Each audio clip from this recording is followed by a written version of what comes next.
Student, आज हम पढ़ेंगे चैप्टर नंबर 6 सेंट्रल गवर्नमेंट। और जो आज हमारा टॉपिक है वो है जुडिशरी। जुडिशरी थर्ड ऑर्गन है गवर्नमेंट का, और इसका फॉर्मेशन कैसे हुआ, इसमें क्या क्या चीज़ें इंक्लूड हो रही हैं उसके बारे में हम पढ़ेंगे। तो जुडिशरी के अंदर सेंट्रल गवर्नमेंट में हम सुप्रीम कोर्ट के बारे में पढ़ते हैं। सुप्रीम कोर्ट के अंदर कितने जजेस होते हैं। स्टार्टिंग के अंदर there was a provision of one chief, एक चीफ हुआ करते थे और इसके अलावा 7 जजेस होते थे सुप्रीम कोर्ट के अंदर। तो ये एक चीफ जस्टिस होगा और दूसरा और 7 अदर जजेस होंगे। And the constitution had given the right, और जो कॉन्स्टिट्यूशन है उसने अधिकार दिया था of determining the number of judges of the Supreme Court, its area of working, and to determine the salaries or condition of services of the judges to the parliament, कि कितने जजेस होने चाहिए सुप्रीम कोर्ट के अंदर, क्या salaries होनी चाहिए, क्या कंडीशन होनी चाहिए सर्विसेज की जजेस की। तो ये सारी चीज़ें जो हैं वो पार्लियामेंट डिटरमाइन करेगा, यानी पार्लियामेंट उसको रेगुलेट करेगा कि कितने जजेस होंगे। Number of judges include the Chief Justice was increased to 31 in the year 2008। तो आपने देखा सबसे पहले प्रावधान ये था कि एक चीफ जस्टिस होगा और 7 अदर जजेस होंगे सुप्रीम कोर्ट के, लेकिन 2008 के अंदर चीफ जस्टिस को इंक्लूड करते हुए और जो जजेस हैं वो 31 हो गए, यानी 31 तक बढ़ गए। द प्रेसिडेंट अपॉइंट्स द जजेस ऑफ सुप्रीम कोर्ट, और जो प्रेसिडेंट होता है वो सुप्रीम कोर्ट के जजेस को अपॉइंट करता है। In context to appointment of chief justice, chief justice को अपॉइंट करने के लिए द प्रेसिडेंट टेक एडवाइस, जो प्रेसिडेंट होता है वो एडवाइस लेता है दूसरे जजेस से जो कि सुप्रीम कोर्ट के जजेस हैं या फिर हाई कोर्ट के जजेस हैं, whom he think to be consulted, और जिनको वो समझता है कि इनसे हमें कंसल्ट करना चाहिए फॉर द पर्पस, इस पर्पस के लिए। पर्पस कौन सा है? चीफ जस्टिस को अपॉइंट करने का। At present a collegium system appoints the जजेस of supreme court and high court. और एट प्रेजेंट अगर हम देखें तो कॉलेजियम सिस्टम है जो कि सुप्रीम कोर्ट और हाई कोर्ट के जजेस को अपॉइंट करने का काम करता है। कॉलेजियम सिस्टम का मतलब क्या हुआ कि इसके according a group consist of chief justice. Collegium system के अंदर एक ग्रुप होता है जिसके अंदर चीफ जस्टिस होते हैं सुप्रीम कोर्ट्स के, और 4 सीनियर मोस्ट जजेस होते हैं। वो लोग नाम प्रपोज करते हैं जजेस का प्रेसिडेंट को, और जो प्रेसिडेंट होता है उन जो भी नाम उन्होंने प्रपोज किए हैं लिस्ट के अंदर, उनमें से जजेस को अपॉइंट करने का काम करते हैं। तो ये कॉलेजियम सिस्टम कहलाता है कि किस प्रकार से सुप्रीम कोर्ट और हाई कोर्ट के जो जजेस होते हैं उनको प्रेसिडेंट अपॉइंट करता है। तो इसमें आपकी समझ में आ गया होगा कि कॉलेजियम सिस्टम क्या होता है। इसके अंदर जो सुप्रीम कोर्ट के ऑलरेडी जो चीफ जस्टिस हैं या 4 जो सीनियर मोस्ट जजेस हैं वो लोग नाम प्रपोज करते हैं प्रेसिडेंट को, उन प्रेसिडेंट के आगे लिस्ट रखते हैं उन नामों की, और जो प्रेसिडेंट होता है उनमें से जजेस को अपॉइंट करने का काम करता है। तो इस प्रकार से जो प्रेसिडेंट है वो जजेस को अपॉइंट करते हैं। देन फिर आता है क्वालिफिकेशन ऑफ जजेस। सुप्रीम कोर्ट के जज के लिए क्या क्वालिफिकेशन होनी चाहिए? तो सबसे पहले तो वो इंडिया का नागरिक होना चाहिए, citizen of India. he or she should be citizen of India. He should have worked as judge in high court, या फिर वो उसने जज के रूप में हाई कोर्ट के अंदर काम किया हो 2 या 2 से अधिक, या फिर 2 या 2 से अधिक कोर्ट के अंदर उसने कंटिन्यूस पीरियड के अंदर मिनिमम 5 ईयर्स, यानी लगातार 5 साल तक 2 या 2 से अधिक जजेस कोर्ट के अंदर उन्होंने काम किया हो, या हाई कोर्ट के अंदर उसने लगातार जज के रूप में काम किया हो 5 साल तक, या फिर उसने एडवोकेट यानी या वो वकील रहा हो किसी भी हाई कोर्ट का या अदर कोर्ट का continuously period of 10 years, means लगातार 10 साल के लिए जिसने वकालत की हो हाई कोर्ट के अंदर, ऐसा व्यक्ति, या फिर ऐसा व्यक्ति जो कि एक्सपर्ट हो लॉ के अंदर, the opinion of the president के ओपिनियन के अंदर, तो ऐसा व्यक्ति जो है वो सुप्रीम कोर्ट का जज बन सकता है। तो ये सेकंड क्वालिफिकेशन। तो ये 2 क्वालिफिकेशन मेन है इसके अंदर कि या तो सबसे पहले तो यही है कि सिटीज़न होना चाहिए इंडिया का, दूसरा या तो फिर उसने हाई कोर्ट के अंदर या 2 से अधिक कोर्ट के अंदर एज अ जज 5 ईयर तक कंटिन्यूसली उसने वर्क किया हो, या फिर उसने 10 साल तक लगातार हाई कोर्ट या अदर कोर्ट्स के अंदर वकालत की हो। तो ऐसा, या फिर जो व्यक्ति है एक्सपर्ट होना चाहिए लॉ के अंदर, तो ऐसा व्यक्ति जो है वो सुप्रीम कोर्ट का जज बन सकता है, या सुप्रीम कोर्ट के जज के रूप में प्रेसिडेंट उसको अपॉइंट करता है। देन फिर आता है एग्जीक्यूटिव एंड इम्पीचमेंट। नॉर्मली जो जज होता है उसकी जो रिटायरमेंट एज होती है वो 65 ईयर होती है। तो यानी कि सुप्रीम कोर्ट का जो जज है वो अपने ऑफिस में 65 ईयर तक रह सकता है, 65 एज के एज तक वो रह सकता है। बट ही और शी कैन वॉलेंटरली रिज़ाइन, या तो वो अपनी मर्जी से उसको रिज़ाइन भी कर सकता है अपनी पोस्ट को बिना उसका टेन्योर कंप्लीट हुए, या जो पार्लियामेंट होती है उसको हटा सकती है जज के पद से फ्रॉम हिज और हर पोस्ट, उसकी पोस्ट से, ड्यू टू हिज और हर उसके मिसकंडक्ट या इनकैपेबिलिटी की वजह से। मिसकंडक्ट यानी या तो उसने हो सकता है किसी के साथ गलत व्यवहार किया हो, या फिर उसने या वो इस काबिल नहीं हो कि वो उस पोस्ट पे बैठ सके। If both the respective house, अगर दोनों ही हाउसेस के अंदर से पार्लियामेंट के अगर ये प्रूव हो जाए कि जो जज है वो इनकैपेबल है या उसने मिसकंडक्ट किया है किसी के साथ, through 2/3 of majority, 2/3 of majority से उनके मेंबर्स, जितने भी मेंबर्स हैं उनकी 2/3 मेजोरिटी होनी चाहिए। दैन द जजेस, तो जो जज है उसको उसके ऑफिस से हटाया जा सकता है प्रेसिडेंट के ऑर्डर से। प्रेसिडेंट ऑफ इंडिया जो है उसके ऑर्डर से उसको उसकी पोस्ट से हटाया जा सकता है। तो ये तो था प्रोसीजर कैसे कि सुप्रीम कोर्ट के जज को हटाया जा सकता है इम्पीचमेंट के थ्रू। कौन से 2 रीज़न जिसकी वजह से हटा सकते हैं, एक तो मिसकंडक्ट, अगर उसने किसी के साथ मिसकंडक्ट किया हो, या वो इनकैपेबल हो अपनी पोस्ट के लिए, तो उसके लिए 2/3 की मेजोरिटी ज़रूरी होती है दोनों ही हाउसेस के अंदर पार्लियामेंट में। दैन फिर आता है salary and allowances, other facilities, salary allowances और दूसरी जो फैसिलिटीज़ दी जाती हैं। तो चीफ जस्टिस जो होता है सुप्रीम कोर्ट का, उसको salary 1 lakh rupees 1 lakh per month दी जाती है उसको सैलरी। और अदर जजेस जो हैं उनको मंथली जो सैलरी है वो 90,000 मिलती है। सैलरीज अलाउंसेस आर रिकन्सिडर्ड, और जो सैलरीज और अलाउंसेस हैं उनको समय समय पर टाइम टू टाइम में चेंजेस आते रहते हैं, वो बढ़ती रहती हैं। अरेंजमेंट ऑफ पेंशन, इसके अलावा पेंशन का अरेंजमेंट होता है या ग्रेड्यूटी का भी अरेंजमेंट होता है, is also been made for the जजेस के लिए इन सब चीज़ों की व्यवस्था होती है। दैन फिर आता है क्विटेंसेस। क्विटेंसेस मतलब होता है कि अगर कोई सुप्रीम कोर्ट का जज अगर कोई डिसीज़न लेता है या कोई जजमेंट करता है, तो किसी के पास भी ये अधिकार नहीं है कि वो उसकी आलोचना करे, उसके जजमेंट की कमियां निकाले।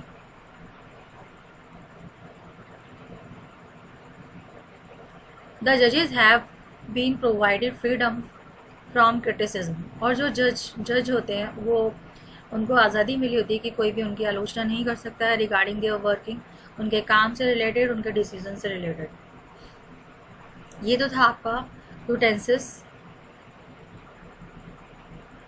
देन उसके बाद आता है आपका headquarters of the court.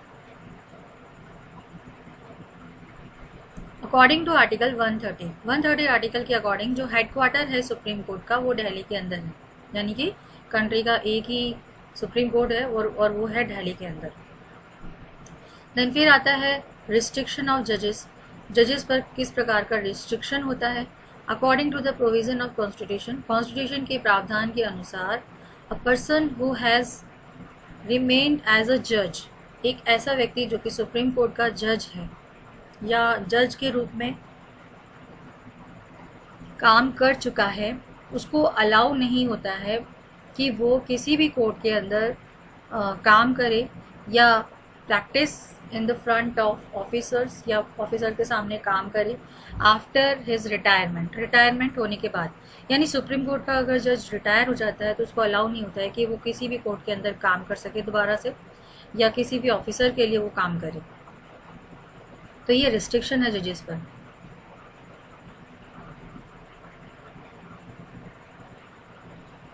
Then फिर आता है आपका जुडिक्शन power and function of the supreme court, कि सुप्रीम कोर्ट के क्या काम है या क्या उसके पास शक्ति है, उसके बारे में हम इसमें पढ़ेंगे। Indian constitution has given immense power to supreme court. Indian constitution ने सुप्रीम कोर्ट को बहुत ज़्यादा पावर्स दे रखे हैं, विच कैन बी स्टडीड, जो कि हम नीचे पढ़ेंगे। सबसे फर्स्ट इसकी दो मेन पावर हैं, एक है ओरिजिनल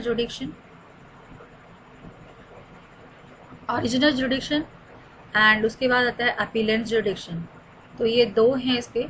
इसके अलावा power to give special order to appeal and advisory jurisdiction, court record, protector of fundamental rights, guardian of the constitution, power of judicial review. तो ये इसके फंक्शंस, इसके पावर्स में आते हैं। तो सबसे पहले हम पढ़ेंगे ओरिजिनल जुडिक्शन के बारे में। Original जुडिक्शन of supreme court can be divided into the two categories. इसको दो कैटेगरीज के अंदर बांटा गया है। एक तो होता है ओरिजिनल सिंगल जुडिक्शन और दूसरा होता है ओरिजिनल कॉन्करेंट जुडिक्शन। तो सिंगल जुडिक्शन के अंदर क्या होता है कि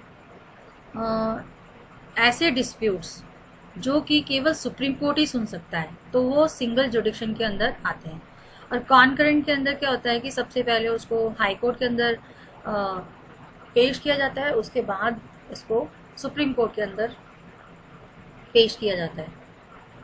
तो सबसे पहले हम पढ़ेंगे सिंगल जुडिक्शन। तो सिंगल जुडिक्शन के अंदर अभी आपने पढ़ा था कि original single jurisdiction refers to those dispute मतलब होता है लड़ाई झगड़ा, जो भी मतभेद वगैरह जो भी हो जाता है, which can be heard only by the supreme court, जो केवल सुप्रीम कोर्ट के द्वारा ही सुना जाता है।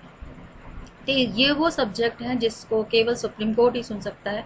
तो सबसे पहला जो है dispute between the government of India, one और मोर स्टेट गवर्नमेंट। तो गवर्नमेंट ऑफ इंडिया मतलब आपका आ गया जो भारत सरकार है, उसका अगर एक या एक से ज़्यादा स्टेट गवर्नमेंट के साथ अगर किसी प्रकार किसी भी सब्जेक्ट को लेकर अगर डिस्प्यूट चल रहा है, अगर कोई मतभेद चल रहा है या कोई लड़ाई चल रही है, तो उसके बारे में केवल जो सुनवाई हो सकती है वो केवल जो सुप्रीम कोर्ट के अंदर ही हो सकती है। दूसरा जो है dispute between the government of India, any state और स्टेट ऑफ यूनियन, कोई भी स्टेट या state of union, and one और मोर स्टेट, एक या एक से ज़्यादा स्टेट के बीच में अगर किसी भी प्रकार का डिस्प्यूट चल रहा होता है गवर्नमेंट ऑफ इंडिया या फिर किसी और स्टेट को लेकर स्टेट में, तो वो डिस्प्यूट भी सुप्रीम कोर्ट ही सुन सकता है। देन थर्ड जो है डिस्प्यूट बिटवीन द टू और more than two states regarding constitutional subject. Constitutional subject से रिलेटेड अगर डिस्प्यूट चल रहा है दो या दो से अधिक स्टेट्स के बीच में, तो उस पर भी जो सुनवाई होगी वो केवल सुप्रीम कोर्ट के अंदर ही हो सकती है, और किसी कोर्ट के पास ये अधिकार नहीं होता कि वो इनसे रिलेटेड डिस्प्यूट को सॉल्व कर सके या अपना जजमेंट दे सके। तो ये तो था आपका ओरिजिनल सिंगल जुडिक्शन। तो सिंगल जुडिक्शन में अभी आपने पढ़ा ये तीन चीज़ें, ये तीन बातें हैं। अगर ये तीन बातें होती हैं तभी इसको हम सुप्रीम कोर्ट के अंदर केवल वो सुप्रीम कोर्ट ही सुन सकता है, तो वो सिंगल जुडिक्शन हो गया, और उसका जो फैसला है वो सुप्रीम कोर्ट ही दे सकता है। देन दूसरा जो आता है आपका ओरिजिनल कॉन्करेंट जुडिक्शन। ओरिजिनल कॉन्करेंट जुडिक्शन, इसके अंदर both supreme court and high court कोई भी सुनवाई कर सकता है। इसमें सुप्रीम कोर्ट भी और हाई कोर्ट भी have been given right to implement the fundamental rights providing. आप हमेशा ध्यान रखना कॉन्करेंट जुडिक्शन जब भी आए तो समझ लेना ये फंडामेंटल राइट्स से रिलेटेड है। तो फंडामेंटल राइट्स के लिए हम हाई कोर्ट में भी जा सकते हैं और सुप्रीम कोर्ट के अंदर भी जा सकते हैं। तो कॉन्करेंट जुडिक्शन ये सुप्रीम कोर्ट और हाई कोर्ट, इसमें उनको ये राइट है कि वो फंडामेंटल राइट्स से रिलेटेड जो भी कॉन्स्टिट्यूशन ने दिए हैं उनसे रिलेटेड जो मैटर है उस पर सुनवाई कर सके, उस पर जजमेंट दे सके। Therefore disputes regarding these fundamental rights, और इस प्रकार से जो भी फंडामेंटल राइट्स हैं अगर उनको लेकर कोई डिस्प्यूट चलता है और firstly presented in high court, सबसे पहले इसको हाई कोर्ट के अंदर प्रेजेंट किया जाएगा ऑफ द रिस्पेक्टिव स्टेट के, या फिर और कैन डायरेक्टली भी presented in the front of supreme court, या फिर वो डायरेक्टली सुप्रीम कोर्ट के अंदर प्रेजेंट किया जा सकता है इफ रिक्वायर्ड, अगर ज़रूरत हो तो ये तो थे आपके दो जुडिक्शन में। आ गया आपका ये ओरिजिनल जुडिक्शन। तो टू टाइप के ओरिजिनल जुडिक्शन हो गए, सिंगल जुडिक्शन हो गया, कॉन्करेंट जुडिक्शन हो गया। देन अब आता है आपका अपीलेंट जुडिक्शन। अपीलेट जुडिक्शन मतलब क्या होता है कि अपील की जा रही है इसके अंदर, और इसको डिवाइड किया गया है 4 पार्ट्स के अंदर। तो एक है कॉन्स्टिट्यूशनल, दूसरा है सिविल, तीसरा है क्रिमिनल, एंड फोर्थ है आपका specific. Appellate jurisdiction along with original jurisdiction के साथ साथ the constitution has also provided appellate jurisdiction to the supreme court. तो कॉन्स्टिट्यूशन ने ओरिजिनल जुडिक्शन के साथ साथ सुप्रीम कोर्ट को अपीलेट जुडिक्शन की भी फैसिलिटी या परमिशन दे रखी है सुनवाई करने की, and it is the final court. और आपको पता है जो सुप्रीम कोर्ट है वो फाइनल कोर्ट होता है, इसके आगे कोई कोर्ट नहीं होता of the appeal of India. तो सबसे पहले लोअर कोर्ट के अंदर किया जाता है, देन हाई कोर्ट, और उसके बाद सुप्रीम कोर्ट में आता है। तो ये फाइनल कोर्ट है जहाँ पे अपील की जा सकती है। It has been authority to hear appeals, और इसके पास ये अथॉरिटी है, ये पावर है कि वो अपील की सुनवाई कर सके, उसके जो भी डिसीज़न लिए गए हैं हाई कोर्ट के थ्रू या और जो दूसरे कोर्ट हैं स्टेट्स के अंदर उनके थ्रू। इसमें देखा कि जो सुप्रीम कोर्ट होता है वो हाई कोर्ट के डिसीज़न के अगेंस्ट में सुनवाई कर सकता है। हाई कोर्ट चाहे किसी भी स्टेट का हो, ऑल द स्टेट के खिलाफ वो सुनवाई कर सकता है। Appellate जुडिक्शन of supreme court can be divided into the 4 categories. इसको 4 कैटेगरीज के अंदर डिवाइड किया गया है। तो फर्स्ट है आपका constitutional appellate jurisdiction according to article 132 article के तहत कॉन्स्टिट्यूशन के, if the high court proves that an important questions regarding of law interpreting the constitution is present in disputes, then appeal against the decision made by High Court can also be made in Supreme Court. Article 132 constitution के according जो high court है, अगर ये prove हो जाए कि जो high court है उसने कॉन्स्टिट्यूशन लॉ बनाते वक्त कॉन्स्टिट्यूशन के अंदर मतलब उसने कोई चेंज लाए हैं या कोई बदलाव किया है कॉन्स्टिट्यूशन के अंदर, या कॉन्स्टिट्यूशन के अगेंस्ट हम बोल सकते हैं कि अगर उसने ऐसा कोई कानून बनाया है और उसको लेकर अगर कोई डिस्प्यूट हो रहा है, तो then appeal against the decision, तो उस डिसीजन के खिलाफ अपील कर सकते हैं हाई कोर्ट के, जो कि हाई कोर्ट ने लिया है डिसीजन, उसके खिलाफ अपील की जा सकती है सुप्रीम कोर्ट के अंदर। तो कहने का मतलब ये है कि अगर हाई कोर्ट ने अगर कोई ऐसा डिसीजन ले लिया है जो कि कॉन्स्टिट्यूशन के खिलाफ है या कॉन्स्टिट्यूशन को चेंज करने का काम कर रहा है, तो उससे रिलेटेड जो मैटर है उसकी सुनवाई हो सकती है सुप्रीम कोर्ट के अंदर। यानी सुप्रीम कोर्ट जो है हाई कोर्ट के अगेंस्ट भी सुन सकता है या जजमेंट दे सकता है। तो ये हो गया अपील। तो अपील किसके खिलाफ की गई है? हाई कोर्ट के जजमेंट के खिलाफ। कहाँ की गई है? सुप्रीम कोर्ट के अंदर। कौन से आर्टिकल के तहत की गई है? आर्टिकल 132। देन फिर ये तो हो गया कॉन्स्टिट्यूशन, यानी कॉन्स्टिट्यूशन से रिलेटेड जो अगर कोई मैटर आता है तो फिर वो सुप्रीम कोर्ट सुनता है हाई कोर्ट के खिलाफ भी। देन आता है फिर civil appellate jurisdiction. In the beginning, starting के अंदर constitution provided in this context that the supreme court only, starting में क्या था कि जो कॉन्स्टिट्यूशन था उसने ऐसा प्रोवाइड किया था कि प्रोवाइड किया था कॉन्टेक्स्ट के अंदर कि जो सुप्रीम कोर्ट है वो केवल ऐसे केसेस की सुनवाई करेगा from the high court could be heard which is disputed amount, जिसका कि जो डिस्प्यूटेड अमाउंट है वो 20,000 रुपीज़ है। तो यानी 20,000 रुपीज़ से ज़्यादा है तो ऐसे जो केसेस होते हैं उनको सुप्रीम कोर्ट सुनेगा। तो ये स्टार्टिंग के अंदर किया गया था, ऐसा प्रावधान था स्टार्टिंग के अंदर। सुप्रीम कोर्ट केवल ऐसे ही केसेस सुनेगा जिसका कि डिस्प्यूट अमाउंट 20,000 रुपीज़ से ज़्यादा है। लेकिन 30 कॉन्स्टिट्यूशनल अमेंडमेंट के बाद, जो कि हुआ था 1973 के अंदर, तो ये जो रिस्ट्रिक्शन लगाया गया था कि भाई ज़्यादा जिसके अमाउंट जो है 20,000 रुपीज़ से ज़्यादा होगा तो ही सुप्रीम कोर्ट सुनेगा, इसको ख़त्म कर दिया गया।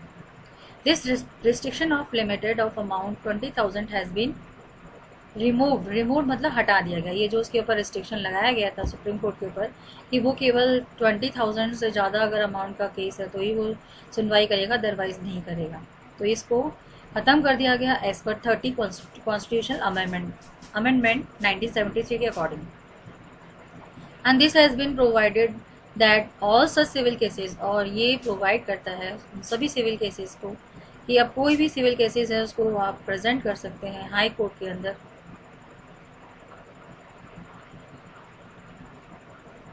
हाई कोर्ट के अंदर आप प्रेजेंट कर सकते हैं।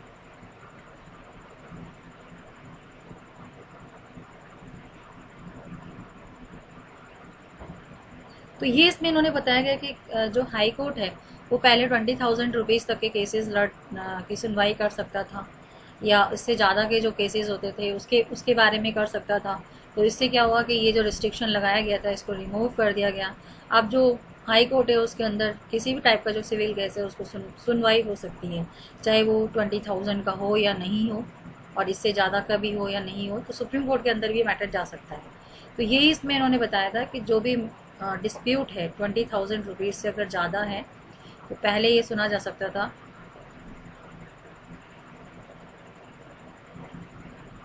केवल हाई कोर्ट के अंदर। इस रिस्ट्रिक्शन को हटा दिया गया।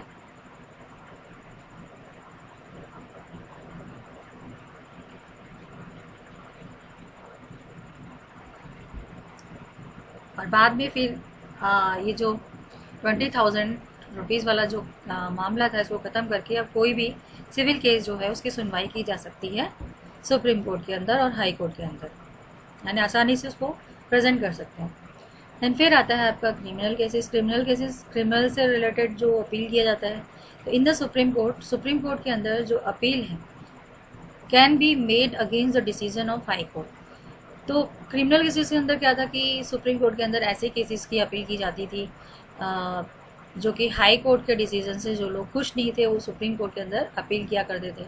क्रिमिनल केसेस कौन से दो क्रिमिनल केसेस थे जिनको अपील किया जा सकता था सुप्रीम कोर्ट के अंदर, तो वो थे first, in which the subordinate court has released a criminal and high court has rejected this decision and sentenced to convict person to death।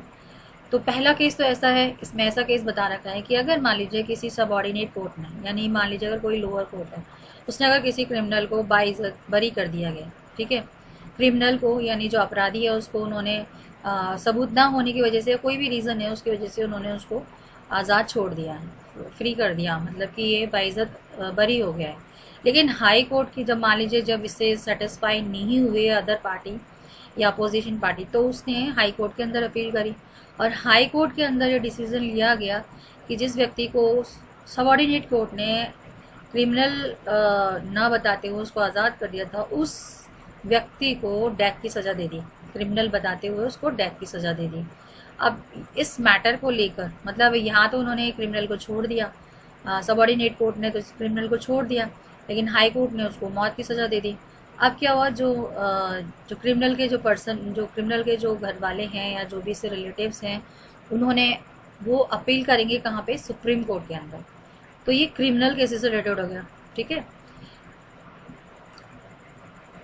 तो ऐसे केसेस को भी जो सुप्रीम कोर्ट होता है वो सुनता है। देन सेकंड जो केस है वो इसमें, in which the high court hears a case of a subordinate court and sentence the convicted person to death. अगर मान लीजिए हाई कोर्ट ने अगर कोई केस सुना है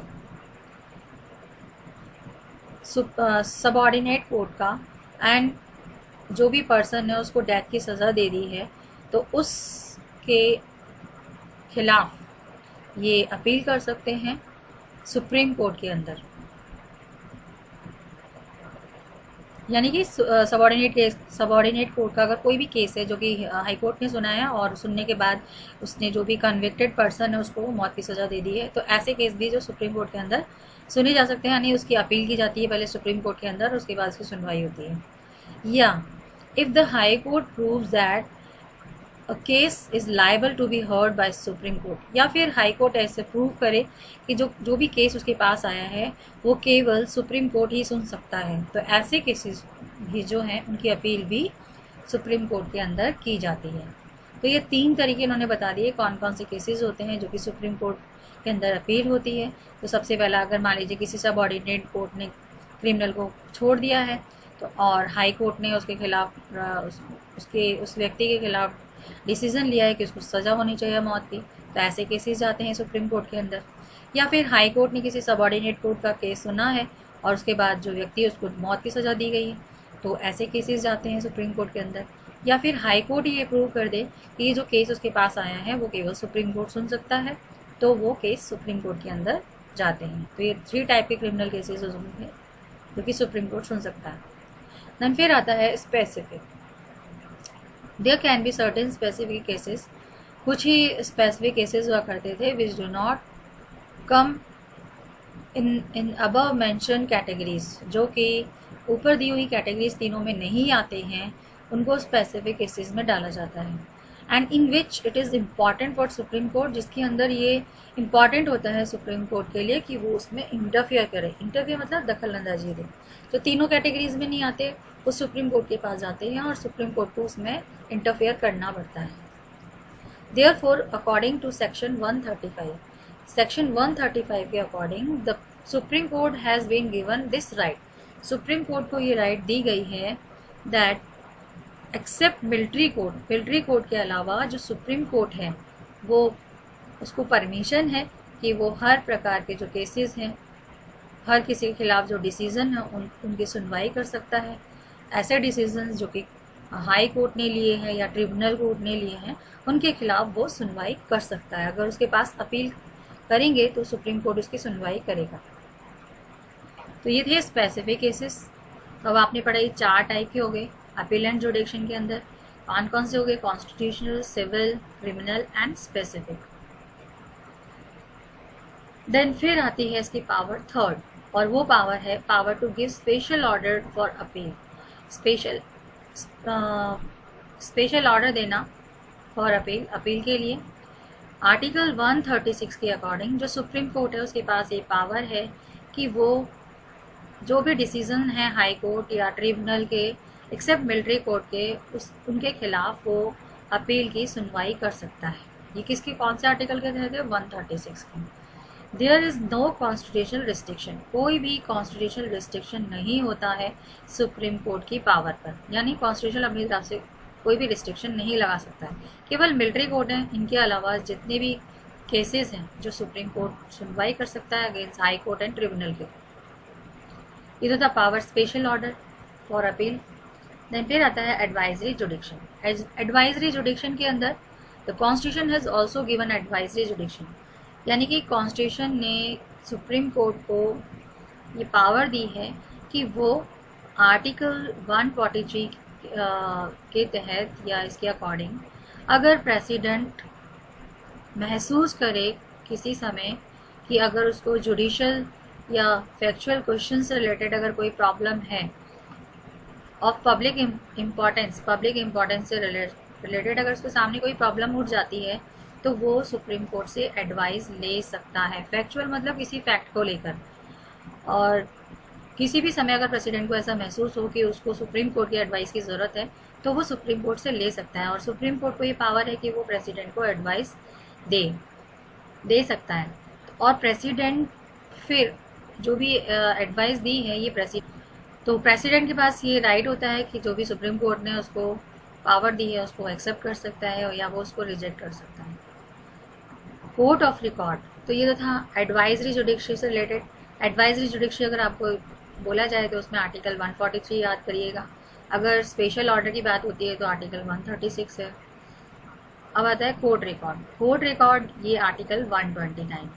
तो आर्टिकल 129 जो है कॉन्स्टिट्यूशन का ये प्रोवाइड करता है सुप्रीम कोर्ट को एक ऐसा स्टेटस कि of the court of record. Court of record में और जो कॉपीज़ होती हैं वो अदर कोर्ट्स में भेज दी जाती हैं एज अ जजमेंट के रूप में कि भाई ये डिसीज़न है, और जो सुप्रीम कोर्ट जो भी ऑर्डर लेता है, जो भी डिसीज़न देता है वो लॉ बन जाता है। और देयर आर टू इम्प्लीकेशंस, और दो इम्प्लीकेशंस हैं of the court of record के।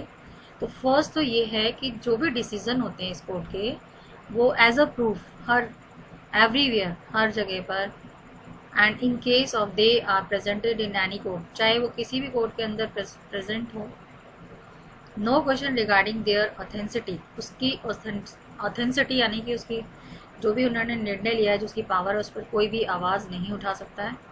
सुप्रीम कोर्ट के निर्णय पे कोई भी उंगली नहीं उठा सकता है या कोई उसका विरोध नहीं कर सकता है। तो यानी जो भी डिसीजन सुप्रीम कोर्ट ने लिया है वो एज अ प्रूफ सब जगह पहुंचा दिया जाता है और कोई भी उसकी ऑथेंसिटी पर आवाज़ नहीं उठा सकता है। Secondly, this court can punish, और ये जो कोर्ट है ये पनिश कर सकता है एनीवन, किसी को भी, कॉन्टेम्प्ट ऑफ कोर्ट के, यानी कोर्ट की अवहेलना। कॉन्टेम्प्ट ऑफ कोर्ट मतलब होता है कोर्ट की अवहेलना करना। अगर कोई सुप्रीम कोर्ट के डिसीजन को नहीं मानता है या जजमेंट को नहीं मानता है, तो एक तरह से वो कोर्ट की अवहेलना हुई, तो उसके कंटेम्प्ट ऑफ कोर्ट अगर किया है तो उसका पनिशमेंट सुप्रीम कोर्ट दे सकता है। तो ये दो चीज़ होगी, एक तो इसका जो डिसीजन होता है वो हर प्रूफ के रूप में रखा जाता है हर जगह, और दूसरा ये कि कंटेम्प्ट ऑफ कोर्ट के अगर कोई करता है तो उसको उसका पनिशमेंट मिलता है। तो ये है court of record, article 129। Then फिर आता है आपका प्रोटेक्टर ऑफ फंडामेंटल राइट। तो जैसा कि आपको पता है, जो कॉन्स्टिट्यूशन ने जो हमको फंडामेंटल राइट्स दिए हैं उसको प्रोटेक्ट करने का काम सुप्रीम कोर्ट करता है। तो as a protector supreme court जो है वो फंडामेंटल राइट्स को प्रोटेक्ट करता है। तो ये दे रखा है इसके अंदर, supreme court of India is protector of fundamental right of the citizens in order to implement the fundamental right. Fundamental right को इम्प्लीमेंट करने से related the court has authority to issue writ. Court के पास has the authority, court के पास ये power है कि वो रेट को इशू कर दे। नेचर ऑफ, ये नेचर उन्होंने बता दिया। ये सारे जितने भी 5 नाम जो दे रखे हैं वो लैटिन वर्ड्स हैं। इसमें हैबियस है, corpus, mandamus, prohibition, quo warranto and certiorari. तो ये 5 ऐसी रिटें हैं जिनके तहत सुप्रीम कोर्ट के अंदर अपील की जा सकती है। और अब अगर आप पूछेंगे हैबियस क्या होता है, तो हैबियस के अंदर क्या होता है, अगर किसी को भी इलीगली डिटेंशन किया जाता है, डिटेंशन मतलब अगर उसको बंदी बना लिया जाता है या उसको जेल में डाल दिया जाता है तो उसको रीज़न बताना पड़ता है। और अगर उसको गलत, इस हैबियस रिट के थ्रू उस डिटेंशन को कम किया जा सकता है या उसको ख़त्म करवाया जा सकता है। अगर उसको इलीगली डिटेंशन किया गया है या इलीगली कैद किया गया है तो उसका जो उसके फ्रेंड्स या उसके रिलेटिव्स हैं वो उसको वहाँ से निकलवा सकते हैं हैबियस रिट्स के थ्रू। देन फिर आता है, तो ये जो रिट है वो पेश की जाती है सुप्रीम कोर्ट के अंदर। ऐसे ही आता है जो कॉर्पस। कॉर्पस का मतलब क्या होता है, हैबियस कॉर्पस से दोनों एक ही चीज़ है। हैबियस कॉर्पस मतलब कि किसी को इलीगल अगर डिटेंशन किया गया है तो उसको छुड़ाने के लिए हैबियस कॉर्पस रिट का इस्तेमाल किया जाता है। फिर आता है मंडमस।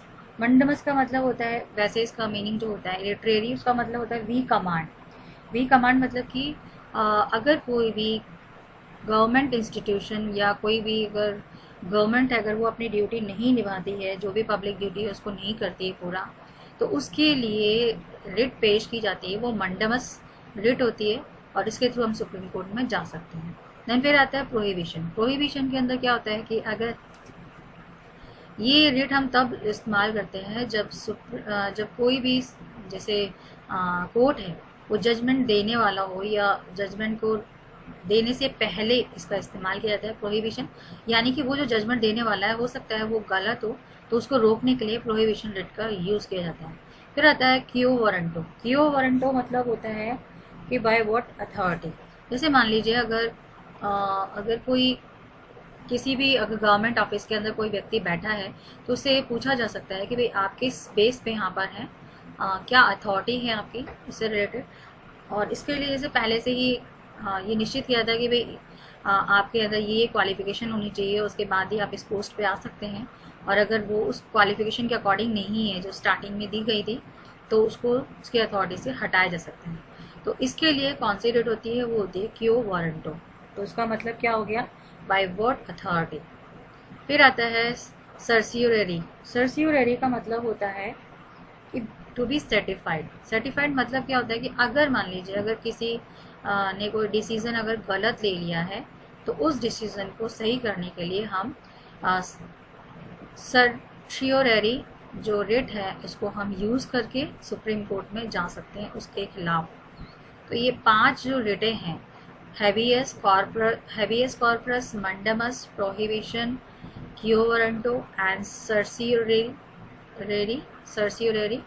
तो ये 5 रिटें हैं, इसको हम यूज़ कर सकते हैं जो कि may be appreciated as per circumstances मैंने आपको बता दी कौन कौन से सर्कमस्टेंसेस होती हैं, तो उसको यूज़ किया जाता है सर्कमस्टेंसेस के बेसिस पर और हम सुप्रीम कोर्ट में अपील कर सकते हैं, जा सकते हैं अपने फंडामेंटल राइट्स को बचाने के लिए। देन फिर आता है आपका गार्जियन ऑफ द कॉन्स्टिट्यूशन। तो जो सुप्रीम कोर्ट है वो गार्जियन है कॉन्स्टिट्यूशन का, कॉन्स्टिट्यूशनल पावर का, ऑफर्स जुडिशियल रिव्यू का। जुडिशियल रिव्यू क्या होता है, तो ये अभी हम बता रहे हैं इसमें आपको कि कोई भी चेंजेस अगर लाते हैं कॉन्स्टिट्यूशन के अंदर तो उसको जो सुप्रीम कोर्ट है वो रिव्यू करता है। The constitution has also conferred the responsibility to protecting the constitution to the supreme court. Constitution ने ये कन्फर्ड रिस्पॉन्सिबिलिटी दी है सुप्रीम कोर्ट को कि वो कॉन्स्टिट्यूशन को प्रोटेक्ट करे, कॉन्स्टिट्यूशन की रक्षा करे। दिस मीन्स, इसका मतलब ये हुआ कि जो सुप्रीम कोर्ट है उसके पास ये अथॉरिटी होती है, उसके पास ये पावर होती है कि वो जो भी लॉ बनाए गए हैं उसकी वैलिडिटी को एग्जामिन करे, उसकी वैलिडिटी को उसकी जांच करे कि जो भी कानून बनाए हैं वो सही बनाए हैं, नहीं बनाए गए हैं, या कॉन्स्टिट्यूशन के अकॉर्डिंग है या कॉन्स्टिट्यूशन के खिलाफ है। आर्टिकल 131 और article 132 gives supreme court the, और इन्होंने आर्टिकल 131 और 132 ने सुप्रीम कोर्ट को ये अथॉरिटी दी है कि वो लॉ को रिव्यू करे, यानी अगर जो गलत लॉ बनाया उसको चेंज करे या उसको इलीगल बता दे, फॉर्म बाय द यूनियन और स्टेट, जो कि बनाए हैं यूनियन गवर्नमेंट ने यानी सेंट्रल गवर्नमेंट या स्टेट गवर्नमेंट। अगर इन दोनों गवर्नमेंट ने कोई भी अगर ऐसा कानून बनाया है जो कॉन्स्टिट्यूशन के खिलाफ है तो सुप्रीम कोर्ट उसको रिव्यू कर सकता है, उस लॉ को अमान्य बता सकता है, इलीगल, उसको ख़त्म कर सकता है। Therefore if the union parliament और द लेजिस्लेचर, इस प्रकार से अगर जो यूनियन पार्लियामेंट है या जो लेजिस्लेचर है अगर वो कॉन्स्टिट्यूशन को तोड़ने का काम करते हैं या कॉन्स्टिट्यूशन के कोई भी सेक्शन या उसका वो लोग अगर तोड़ते हैं तो या उसके खिलाफ अगर कोई लॉ बनाते हैं which against the provision of fundamental right, जो कि फंडामेंटल राइट के खिलाफ है, तो देन सच अ लॉ, तो एक ऐसा जो लॉ है फॉर्म बाय यूनियन पार्लियामेंट, जो कि यूनियन पार्लियामेंट ने या स्टेट लेजिस्लेचर ने बनाया है, उसको अनकॉन्स्टिट्यूशनल डिक्लेयर कर सकता है सुप्रीम कोर्ट। तो सुप्रीम कोर्ट क्या करता है कि ऐसे कानून जो कि फंडामेंटल राइट्स के खिलाफ होते हैं तो उनको वो अनकॉन्स्टिट्यूशनल कह देता है या अमान्य कर देता है। This power of the supreme court, और ये ही जो पावर है सुप्रीम कोर्ट की उसको कहा जाता है पावर ऑफ जुडिशियल रिव्यू। तो पावर ऑफ जुडिशियल रिव्यू आपके समझ में आ गया वो क्या होता है कि अगर कोई स्टेट गवर्नमेंट या यूनियन पार्लियामेंट अगर कोई ऐसा कानून बना दे जो कि कॉन्स्टिट्यूशन के खिलाफ हो या हमारे फंडामेंटल राइट्स को छीनता हो, तो ऐसे लॉ को जो सुप्रीम कोर्ट है वो अनकॉन्स्टिट्यूशनल डिक्लेयर कर देती है, और इसी पावर को हम पावर ऑफ जुडिशियल रिव्यू कहते हैं। ओके, तो ये आपका चैप्टर कंप्लीट होता है। सुप्रीम कोर्ट क्या होते हैं, इनके क्या क्या पावर होते हैं ये आपने पढ़ लिया है। ओरिजिनल एंड अपीलेंट जुडिक्शन क्या होते हैं, ओरिजिनल की कितनी वैराइटीज़ होती हैं, इसके अलावा ये सुप्रीम कोर्ट कैसे फॉर्म होता है, इसमें कितने जजेस होते हैं, पहले कितने थे फिर कितने हुए, क्वालिफिकेशन क्या चाहिए, तो ये आपका चैप्टर कंप्लीट होता है। ओके, जो मैंने आपको पढ़ाया उसको रिवाइज करना है। Okay, bye, have a nice day.